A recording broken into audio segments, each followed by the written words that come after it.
Hello students, welcome to UPSC CSAT with Saurabh Kaushik. चलिए देखते हैं आज के 5 क्वेश्चंस जो यूपीएससी सी सेट में प्रीवियस ईयर पूछे गए हैं। पहला question, in a test Randhir obtain more marks than the total marks obtain by Kunal and Debu. Randhir get more marks than Kunal and Debu together. Okay, ठीक है जी। The total marks obtained by Kunal and Shankar are more than those of Randhir। ठीक है, कुणाल और Shankar, the total marks obtained by Kunal and Shankar are more than those of Randhir। Okay, तो रणधीर से ज्यादा इनका, बहुत अच्छी बात है। Sorry, Randhir. Sonal obtained more marks than Shankar। Sonal obtained more marks than Shankar। Okay, Neha obtained more marks than Randhir। Okay, Neha obtained more marks than Randhir। ठीक है, आपको साफ दिख रहा होगा, साफ दिख रहा है। चलिए, तो हमारे पास एक ऑर्डर एंड रैंकिंग का क्वेश्चन है, तो देखते हैं क्या पूछता है। Who among them obtain highest marks. ठीक है, इसमें रणधीर ज़्यादा है, इसमें भी रणधीर ज़्यादा है। ठीक है, अब हम देखते हैं। अब इस क्वेश्चन में ना हमें कनेक्टिविटी ढूंढनी पड़ेगी कि जैसे लिंक्स होते हैं, कनेक्टिंग डॉट्स करने पड़ेंगे हमें, कौन किससे ज़्यादा है, क्योंकि डायरेक्ट रिलेशन तो दिख नहीं रहा। चलिए उसको ढूंढने की कोशिश करते हैं। कुणाल और देबू में से कुणाल हमारे पास यहाँ पे है, इसका कलर हम चेंज कर लेते हैं जिससे आपको आराम से दिख जाए। कुणाल, ठीक है, ये रहा कुणाल। कुणाल 2 बार दे रखा है, कह रहा है कुणाल प्लस शंकर और ये दोनों मिलके भी क्या नाम है, रणधीर से ज़्यादा नहीं है। ठीक है, पर डायरेक्ट कनेक्शन ऐसा कुछ है नहीं, मतलब आप ऐसा समझ लीजिए कि कुणाल या देबू, ठीक है, कुणाल या शंकर मिलकर रणधीर से छोटे हैं। और उसके बाद एक कनेक्शन मेरे को यहाँ दिख रहा है, नेहा बड़ी है रणधीर से। ठीक है, नेहा मैं यहाँ लगा देता हूँ, नेहा बड़ी है रणधीर से, बहुत अच्छी बात है। सोनल और शंकर का ना, शंकर का इधर जिक्र है। ठीक है, अगर हम इसको शंकर पूरा लिख देता हूँ मैं।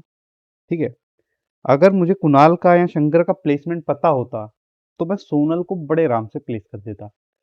जैसे मान लीजिए क्योंकि ये सही बात नहीं, मान लीजिए कुणाल बड़ा है शंकर से, मान लीजिए कि कहीं दी नहीं रखा, तो हमें पता होता कि यार सोनल मैं इधर लगा सकता हूँ, इधर लगा सकता हूँ, या इधर लगा सकता हूँ, या सबसे आगे लगा सकता हूँ। ऐसा कहीं कुछ दे नहीं रखा। ठीक है, इसमें अनसर्टेनिटी आ गई। जहाँ अनसर्टेनिटी आपकी आ गई, इसका मतलब ये है कि आपके पास प्रॉपर इंफॉर्मेशन की कमी है, तो ये ऑर्डर नहीं बन पाएगा क्योंकि इसमें 3 से 4 लिंक मिस हैं। ठीक है, तो डाटा आर इनएडिक्वेट। चलिए अगला क्वेश्चन देखते हैं, कहता है certain 3 digit numbers have the following characteristics. ठीक है, all 3 digits are different.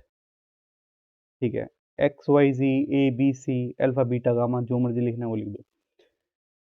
The number is divisible by 7। ठीक है, वो 7 से डिवाइड होएगा। The number on reversing the digit is also divisible 7। Okay, मतलब ऐसा नंबर होना चाहिए जो आपका रिवर्स करने के बाद भी 7 से डिवाइड हो जाए। जनरली 7 का डिविजिबल रूल पूछा नहीं जाता, पर ये यूपीएससी कुछ भी कर सकती है। 7 का रूल थोड़ा सा टफ पड़ता है बच्चों को। ठीक है, बट मैं आपको एक चीज़ बताता हूँ जिससे आप चीज़ों को समझेंगे। जब कुछ भी आपको समझना है ना, तो बिल्कुल बेसिक पे पहुँच जाइए। मैं हमेशा उसी चीज़ को प्रेफ़र करता हूँ जो एग्ज़ामिनेशन में आपको याद आ जाएँ। कोई कॉम्प्लेक्स फ़ॉर्मूला वग़ैरह याद करने की ज़रूरत नहीं है। बहुत इंस्टीट्यूट में बहुत चीज़ें सिखाई जाती हैं।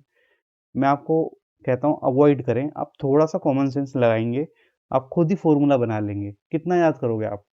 मैं करके दिखाता हूँ आपको। थोड़ा थोड़ा ध्यान से देखिएगा, शायद बहुत कम जगह पे आपको ये चीज़ सीखने को मिलेगी। चलिए देखिए 3 डिजिट का मतलब क्या हुआ? मान लीजिए LABC है, ठीक है? अब ABC के अंदर हम ये कहते हैं ये यूनिट प्लेस है, ये 10th प्लेस है और ये 100th प्लेस है, ठीक है? इतना तो आप लोगों को पता होगा। अब इसको कैसे लिखते हैं? मान लीजिए इसको मैं ऐसे लिखता हूँ C, इसको लिख देता हूँ 10B, इसको लिख देता हूँ 100A। क्या ये गलत है, क्या ये सही है? ये बिल्कुल सही तरीका है, ठीक है? अब वो ये कहता है जो इन तीनों का जो सम है, वो 7 से डिविजिबल है। पर वो ये नहीं कह रहा है कि 7 के किस फैक्टर से डिविजिबल है। इसका मतलब मेरे को इसमें एक कांस्टेंट ऐड करना पड़ेगा। कांस्टेंट वो टर्म होती है जो, जैसे मान लीजिए 7 14 है, 14 से वो पूरा डिविजिबल हो रहा है, ठीक है? मतलब 7 इंटू 2। मान लीजिए वो आपको 28 से हो रहा है, 7 इंटू 4। 7 का तो मल्टीपल है, पर वो पूरा किससे जा रहा है? समझ रहे हैं आप मेरी बात को? और जब मेरे को कांस्टेंट नहीं मालूम, जब मेरे को वो वेरिएबल नहीं मालूम, कांस्टेंट तो 7 हो ही गया, जब वो वेरिएबल नहीं मालूम, मैंने उसको एक जैसे एक्स वाई जी से डिनोट कर देते हैं, ठीक है? ये मैं आपको इसलिए बता रहा हूँ कि बच्चा उस चीज़ को समझ नहीं पाता है कि फॉर्मूला कहाँ से आया है। मैं आपको एक फॉर्मूला एकदम रटा दूंगा, 99 ब्रैकेट लगा के पूरा मोड वगैरह करके, और एग्जाम में वो आपको याद नहीं आएगा। पब्लिक पागल बनाने के लिए बैठी है, समझ रहे हो आप बात को? ये मार्केट भरी पड़ी है ऐसे। आप समझो बात को, सिर्फ कॉन्सेप्ट को समझो। आप यहाँ पे 7 लगाओ और उसके साथ कुछ भी अपना ABC यूज कर चुके ना, एक्स मान लो इसको, ठीक है? अब हमने सारी बातें हवा में करी हैं। ये हवा में करने वाली बातें होती हैं ये, ठीक है? हमें कुछ रियलिटी तो पता नहीं है।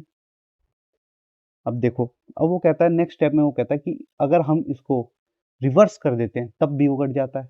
और कमाल की बात ये है कि वो दोनों अलग अलग होने चाहिए, है ना? क्वेश्चन में साफ लिखा हुआ है। चलिए पलट देते हैं, ठीक है जी। इस बार हम कर देते हैं 100C।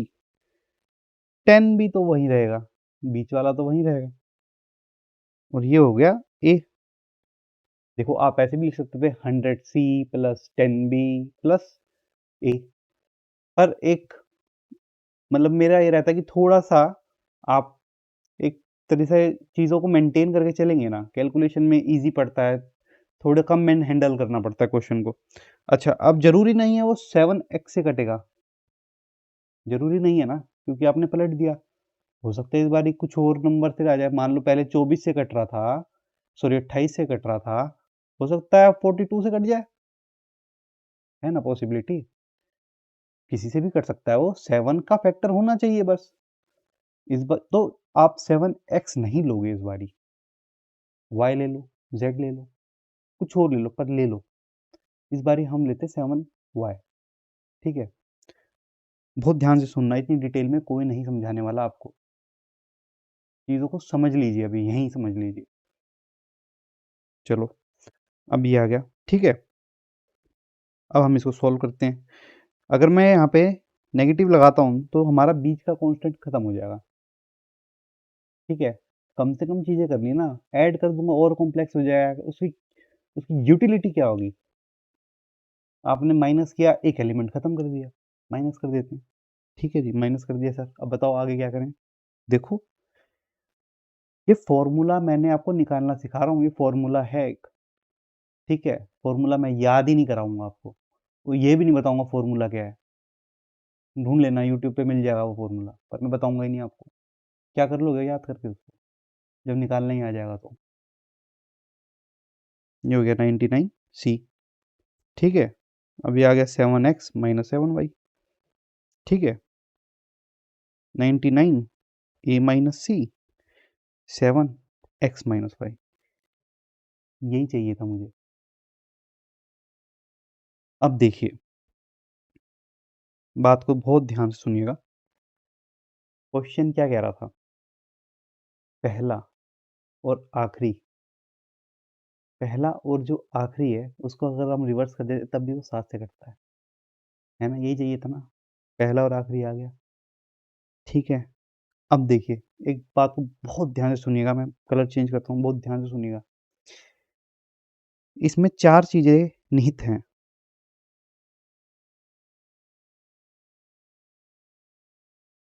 ध्यान से देखिएगा बहुत। ये या तो इससे होना चाहिए, ठीक है? इससे कटना चाहिए, जो कि कटेगा, ठीक है? या फिर इससे कटना चाहिए, मतलब इस अब इसको डिवाइड मत करने लग जाना, नहीं, आप समझे नहीं बात को। देखिए, देखिए, देखिए, ये जो पूरा होल है, वो इसके बराबर है, ठीक है? अब या तो ये इन दोनों पे इम्पैक्ट करेगा या फिर ये इन दोनों पे इम्पैक्ट करेगा, ठीक है? हमें क्या निकालना था? उस चीज़ को याद रखो हमेशा। अगर मैं सिर्फ इतने पार्ट को निकाल लूँ और कह दूँ कि जो a माइनस सी है, उनका गैप 7 होना चाहिए, तो ये क्या कोई बात गलत हो जाएगी क्या? हमें यही चाहिए था। इतनी मैंने रामकथा समझाने के लिए आपको समझाई है, ठीक है? अब मतलब a माइनस सी का मतलब ये हुआ, जो पहला और आखिरी का जो डिफरेंस होगा ना, वो आपका 7 होगा। अगर आप नंबर सिस्टम पढ़ोगे ना, तो डिविजिबिलिटी रूल के अंदर ये पहले ही दे रखा होता है। तो मैंने इतनी महाभारत आपको सुनाई है ना, ये उनके लिए सुनाई है जो बच्चे कंफ्यूज हो जाते हैं कि यार ये करना कैसे है, क्योंकि डिविजिबिलिटी यूज आ नहीं रहा, डिवाइड हो नहीं रहा, पता है नहीं कॉन्सेप्ट का। गलत नहीं हुआ, आप भूल जाते हो, आपको पूरा का पूरा पेपर 1 तैयार करना है, तो उन बच्चों के लिए है कि आप घबराओ मत, आप ट्रेडिशनल वे में सोल्व करना शुरू कर दो। थोड़ा थोड़ा अपने आप सोचो कि क्या हो सकता है क्या नहीं हो सकता। अब देखो हमने निकाला ना इसको भी, और हमें ये पता चल गया पहला और आखिरी का जो डिफरेंस होगा वो 7 होगा। अब इससे आप सोचिए कि कितनी पॉसिबिलिटी कम हो गई। जैसे मान लो 0 से 9 के बीच तक का हमारे पास डाटा आता है, मानते हो आप इस बात को? 0 से 9 तक, ठीक है? ये देखिए 0 से 9 तक, अगर मैं 0 ले लेता हूँ स्टार्टिंग में, तो क्या वो 2 डिजिट नंबर नहीं बन जाएगा? तो इस क्वेश्चन की रेलेवेंसी खत्म हो जाएगी। तो हम आगे 0 नहीं ले सकते, हम 1 ले सकते हैं। 0 लेते ही वो 2 डिजिट बन जाएगा, 1 लेते ही वो 3 डिजिट बन जाएगा। कैसे? पहले मैं 0 से करके बता देता हूँ, कुछ बच्चे नहीं समझ पा रहे होंगे। मान लीजिए मैंने आगे 0 ले लिया और यहाँ 9 ले लिया, तो ये क्या है, 2 डिजिट नहीं बन गया, क्योंकि आगे तो 0 की कोई रेलेवेंसी नहीं है। इसलिए हम 0 तो नहीं लेंगे, पर हम 1 ज़रूर ले सकते हैं। अगर मैंने यहाँ 1 ले लिया और डिफरेंस मेरे को कितना निकालना है? 7 का डिफरेंस होना चाहिए, 8 हो गया। समझ रहे हैं? अब मैं इसको रिवर्स भी कर सकता हूँ, 8 और 1, 2 पॉसिबिलिटी आ गई। क्या मैं अब 2 नहीं रख सकता? 2 रखूँगा तो 9 आ जाएगा, रख देता हूँ। 2 और 9, अब इसको रिवर्स भी तो कर सकता हूँ। 9 और 2, और ऐसा कोई ना कोई एक नंबर तो होगा ही होगा जो 7 से कट जाएगा। बी, अगर मैं बी की कोई भी वैल्यू रखता हूँ ना, वो 7 से कट ही जाएगा।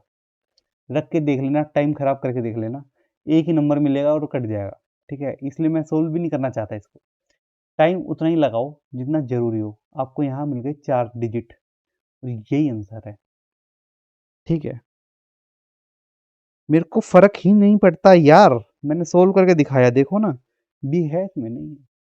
जब हमारे फॉर्मूले ने ही बोल दिया कि बी की रेलेवेंसी नहीं है, तो क्या करोगे बी निकाल के? निकाल के भी देख लेना, सिर्फ एक ही डिजिट निकलेगा। जिसको होना साबित करता हूँ, कर लो। तो इसका आंसर होगा 4। इतनी जो महाभारत मैंने बताई है ना आपको, ये बहुत कम लोग बताएंगे आपको। एक फॉर्मूला आता है, वो फॉर्मूला रटवा देंगे और वो आप एग्जामिनेशन हॉल में भूल जाओगे।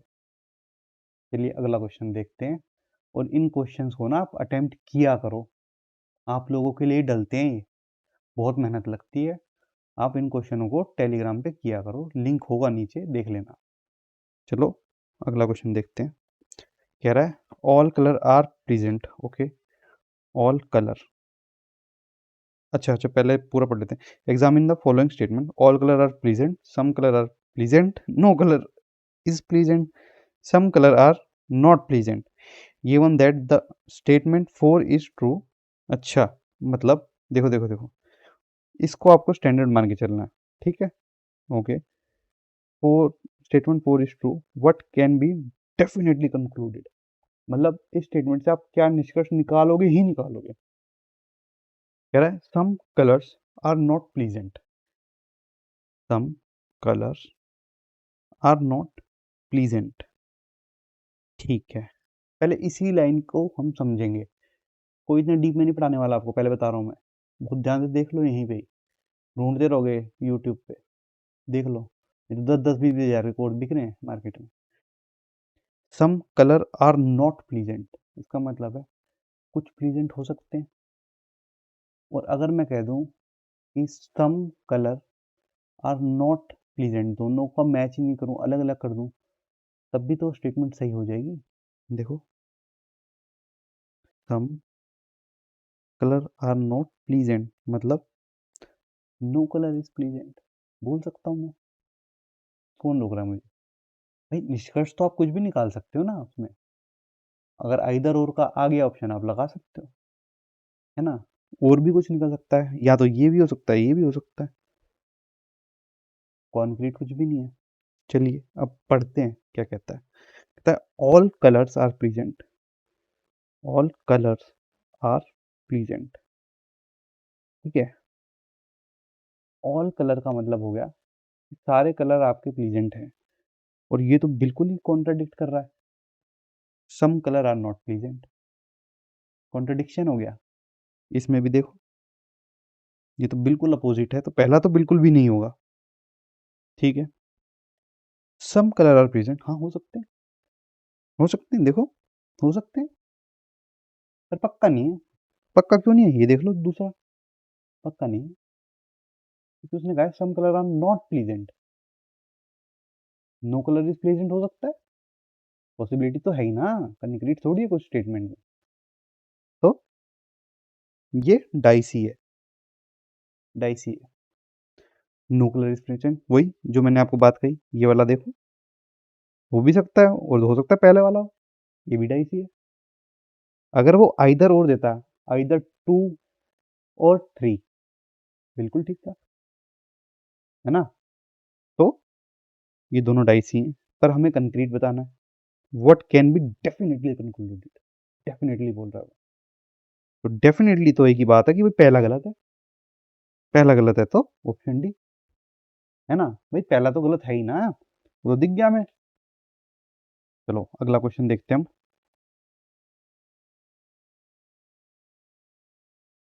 ओके, कहता है how many numbers are there between 99 and 1000 such that the digit 8 occupies the unit places, ठीक है। यूनिट प्लेस पे बिठाना है 8 को, बिठा दो, बिठा दो, बिठा दिया, तो डिजिट बन जाएगा मेरा, तो बिठा दिया लो, 8 निहित हो गया, भूल गए, हमारा तो काम हल्का कर दिया जी आपने।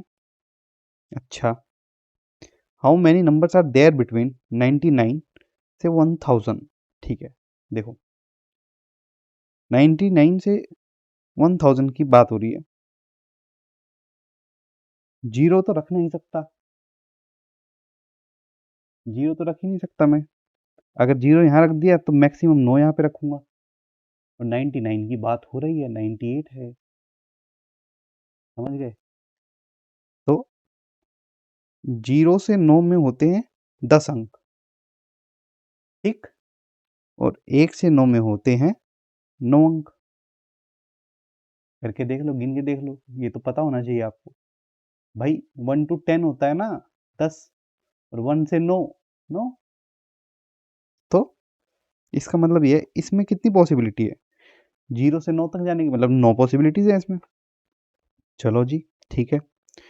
पर इस वाले में मतलब ये मान लो ये है, बी वाले में आप 0 भी लिख सकते हो, 9 तक भी लिख सकते हो, इसमें कोई लिमिट नहीं है आपकी। 0 रखो, 1 रखो, 2 रखो, 3 रखो, 4 रखो, कोई डिविजिबिलिटी नहीं पूछ रहा, कुछ नहीं पूछ रहा। रख दो, मतलब 10 पॉसिबल नंबर्स हैं जो आप डाल सकते हो, डाल दीजिए 10। अब वो कहता है कि कितने इतने अरेंजमेंट बनेंगे, ठीक है जी, मल्टीप्लाई कर लो, ये तो फिक्स है, जो 8 है वो तो फिक्स है, मतलब उसको तो आप छेड़ोगे नहीं, तो इसको 1 कर दो आप, एक ही है इसमें पॉसिबिलिटी, 8 डलेगा, ठीक है। बी में 10 पॉसिबिलिटी है, ए में नो, कितने हो जाएंगे 90, 90 आपका ऑप्शन सी। सिंपल क्वेश्चन, कोई लॉजिक नहीं लगाना, सोचो थोड़ा सा कर दो। चलो अगला क्वेश्चन देखते हैं। ये क्वेश्चन बहुत अच्छा क्वेश्चन है, इसको मैं बता रहा हूँ बहुत कम लोग डिटेल में समझाएंगे। देखो सीख लो, ध्यान से सीख लो चीज़ों को, फिर रिग्रेट करोगे आप लोग। सी सेट टफ नहीं हो रहा है, वो थोड़ा डिटेल में पूछ रहा है, और डिटेल में पढ़ा नहीं रहा मार्केट में कोई, सब यहाँ पे बस टाइम पास कर रहे हैं। कोई सिखा रहा है तो आप सीख लो चुप करके। देखो कहता है if for sample data mode is greater than median, median is greater than mean, ठीक है, देन डिस्ट्रीब्यूशन इज। देखो अब मैं आपको थोड़ा सा ना बेसिक पढ़ाता हूँ इस क्वेश्चन का, जिनको जल्दी है ना, जाने की जल्दी है, उनके लिए आंसर ये है, स्क्यू टू द लेफ्ट। अब आप वीडियो एंड करके जा सकते हो, थैंक यू वेरी मच। अब जिनको समझना है वो चुप करके समझो चीज़ों को, ठीक है। देखो थोड़ा सा डिटेल में जाएंगे, थोड़ा डिटेल में ध्यान से देखना चीज़ों को, कोई नहीं समझाएगा ये। देखो क्या होता है, 3 कॉन्सेप्ट हैं, ब्राइन को माफ़ करना, भावनाओं पे चलना बस, ठीक है। थोड़ा सा सही बनाने की कोशिश करता हूँ मैं भी, ठीक है। इसको कहते हैं हम नॉर्मल डिस्ट्रीब्यूशन, ठीक है, जिसके अंदर आपका मीन बराबर होता है मीडियन के, और बराबर होता है मोड के, ठीक है। इसको कहते हैं हम परफेक्टली सिमेट्रिकल डिस्ट्रीब्यूशन, ठीक है। चलिए अब बाकी के जो दोनों केस हैं उनको कहते हैं हम मॉडरेटली स्क्यूड डिस्ट्रीब्यूशन, ठीक है। अब इसके अंदर हमारे दो पार्ट आते हैं, पहला पार्ट आता है आपका पॉजिटिवली स्क्यूड, और दूसरा आता है आपका नेगेटिवली, हाँ सही लिख रहा हूँ यार, थोड़ा कॉन्शियस हो जाता है बंदा यूट्यूब पे। नेगेटिव स्क्यूड, ठीक है। अच्छा अच्छा जी, अब ये है क्या, पॉजिटिव स्क्यूड का मतलब होता है जो आपका मीन होगा वो बड़ा होगा मीडियन से, मीडियन जो बड़ा होगा मोड से, ठीक है। तो ऐसा कुछ बनेगा, हम्म, एकदम से राइज करता है, इंस्टेंट राइज, और उसके बाद स्लो डाउनफॉल होगा, ठीक है। चलिए अगला अरेंजमेंट देखते हैं, ये बिल्कुल उल्टा होता है, ठीक है। इस अरेंजमेंट में क्या होता है, धीरे धीरे राइज करेगा, धीरे धीरे राइज करेगा, पर एकदम गिर जाएगा, बिल्कुल उल्टा होता है, ठीक है। और इस केस में क्या होता है, मोड बड़ा होता है, किससे बड़ा होता है, मीडियन से बड़ा होता है, और किससे बड़ा होता है, मीन से बड़ा होता है ऑब्वियसली, ठीक है। ये तीन होते हैं। अब क्या पूछ रहा है वो, मोड बड़ा है, मोड बड़ा है, मीडियन बड़ा है, और मीन बड़ा है, ठीक है। तो ये वाली सिचुएशन, अरे यार ये वाली सिचुएशन आपकी पूछी गई है, ठीक है। तो आपका नेगेटिवली स्क्यूड आपका आंसर होगा, ठीक है।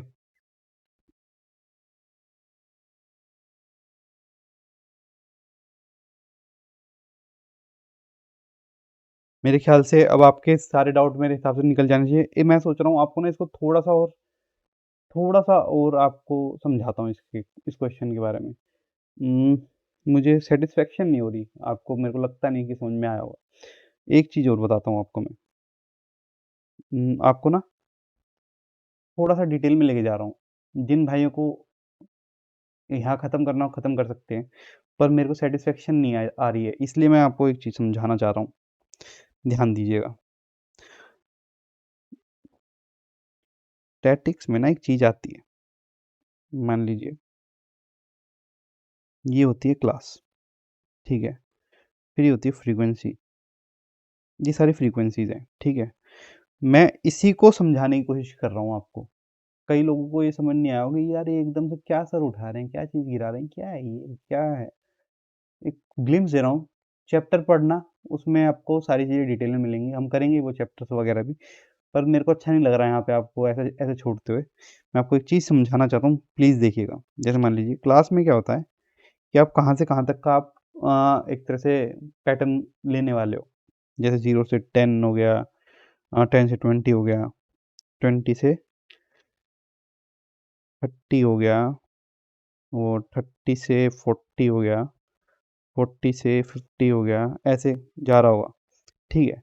एब्सोल्यूट के अंदर क्या होगा, जो मैंने कहा कि तीनों बराबर होंगे, तीनों बराबर होंगे ना, तो मान के चलो कि ऐसा कुछ हुआ होगा, 5, 10, 15, 20, 25, ठीक है। बराबर उठा, बराबर गिर गया, ठीक। गिराना है ना, हम तो बढ़ा दिए मतलब 5 से 10, 10 से 15, और 15 से 10 और 5, मतलब ये वाला आपका पैटर्न बन जाएगा, ठीक है। पर अब फ्रीक्वेंसी अगली आती है। अब इसमें एकदम रैपिड बढ़ाया हो, जैसे 5 सा 20 चला गया, 20 के बाद वो और टॉप पे गया, ये लगा के चल लो 40 पे चला गया, फिर वो धीरे-धीरे गिरा, 40 छोड़ो इसको, पहले 20 पे गया, छोड़ो इसलिए कह रहा हूँ क्योंकि मैंने सैंपल साइज़ छोटा लिया है, ठीक है? 20 पे गया, फिर मान लो ये फिर धीरे-धीरे गिरा, 22, सॉरी गिर रहा है ना, 18, 15, 12, 11, 10, इस टाइप से गिर रहा है वो, ठीक है? तो ये वाला पैटर्न बन गया। उसके बाद वो कहता है कि आपका, हाँ, नेगेटिव स्क्यू। इसमें क्या कर रहा है वो? बहुत स्लो उठ रहा है। जैसे मान लो 5 है, फिर 8 हो गया, फिर वो 10 होगा, फिर ऐसे वो 20 चला जाएगा, फिर 25 चला जाएगा, 30 चला जाएगा। बहुत स्लो उठ रहा है, बहुत स्लो उठ रहा है। समझ रहे हो? ये होता है सीन इसका। तो आपका ये डिस्ट्रीब्यूशन का क्वेश्चन था। कुछ भी पूछ ले, अब आप सोल्व कर सकते हो। तो ये थे आज के 5 क्वेश्चन, जो थोड़े मैंने डिटेल में करवाए हैं। इन क्वेश्चंस को आप टेलीग्राम पे ज़रूर अटेम्प्ट किया करो, ज़रूर अटेम्प्ट किया करो, ज़रूर अटेम्प्ट किया करो। और आपको चीज़ें डाउट क्लियर हो रहे हैं तो लाइक किया करो, ठीक है। और कोई सजेशन है आपको, या मैंने कुछ गलत बोल दिया, या मैंने कोई मेरे से कोई गलती हो गई, कमेंट में बताओ, ठीक है। चलो bye bye, good night, take care. कल मिलते हैं 5 क्वेश्चंस के साथ।